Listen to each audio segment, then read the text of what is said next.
What do we have here? I have been waiting for this report to release. I've been tracking this for a while internally and some of the individual markets that Ookla posts publicly. And I have been seeing that Verizon has been very quickly surpassing T-Mobile in speeds in a lot of those markets.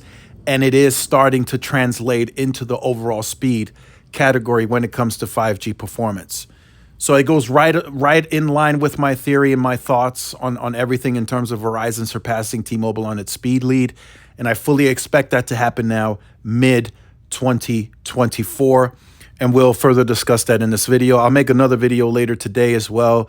But I wanted to share this with you guys and my thoughts right at this moment. So keep in mind as we look at the individual speed scores, Verizon publicly claims 230 million pops covered with C-band. So that means they have to scale C-band to another 70 million pops to get to the same amount of mid-band footprint as T-Mobile. That 70 million pops, most of it, if not all of it, comes with 200 megahertz of contiguous C-band.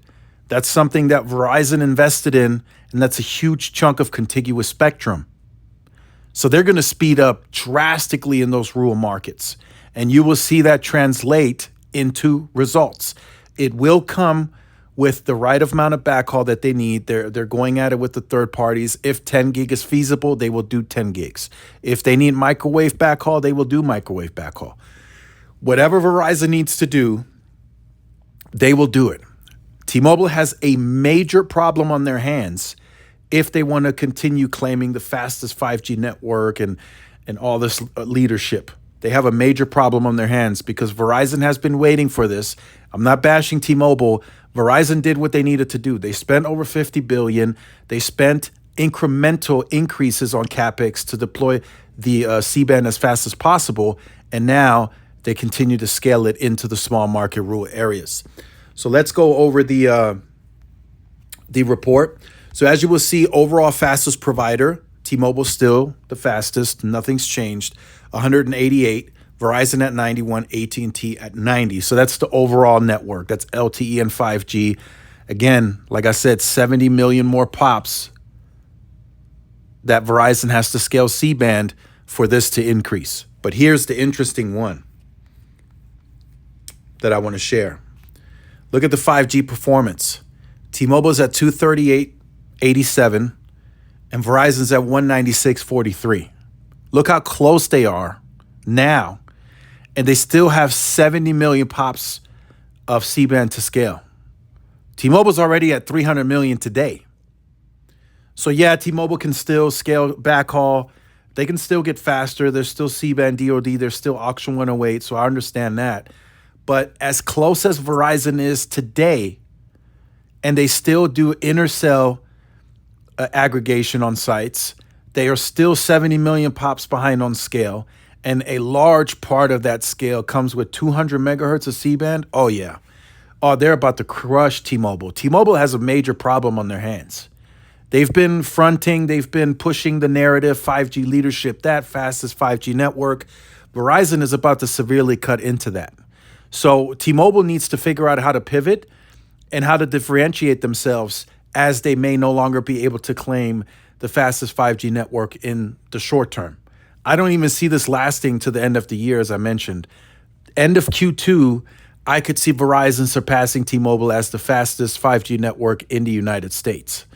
And at that point, once Ookla shows that, I'm sure OpenSignal will follow, and RootMetrics will also show signs of that. Then T-Mobile at that point can no longer claim the fastest 5G network because now there's data out there showing otherwise.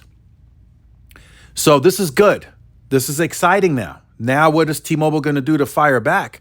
Could we see an increase of CapEx at the quarterly earnings on January 25th? Could we see them deploy C-band and DoD faster now? Could we see an acceleration of backhaul to 10 gigs?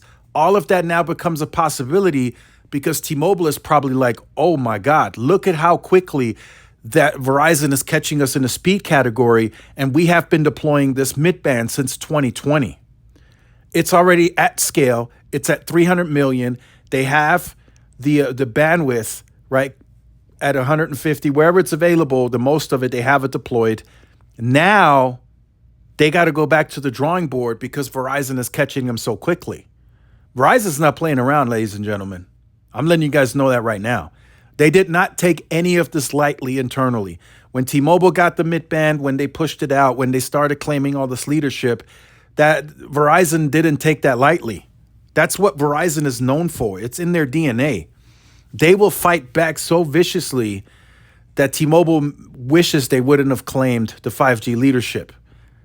And Verizon knew from the beginning what they needed to do to get this back into their leadership. So this is the shorter version of the video. There'll be another video later today. It goes right in line with the theory. I've been telling you guys this is happening. It's ongoing. Again, like I said in a video previously too, this is not going to derail any of T-Mobile's success. T-Mobile will continue growing. They will continue growing their home broadband business. All of that remains the same. But the 5G leadership will go to Verizon. I've been telling you guys this, and it's now happening. If you're new to the channel, like, share, subscribe, follow my social media outlets. This is Tyrone with Tech Life, and I'll see y'all in the next one. Peace.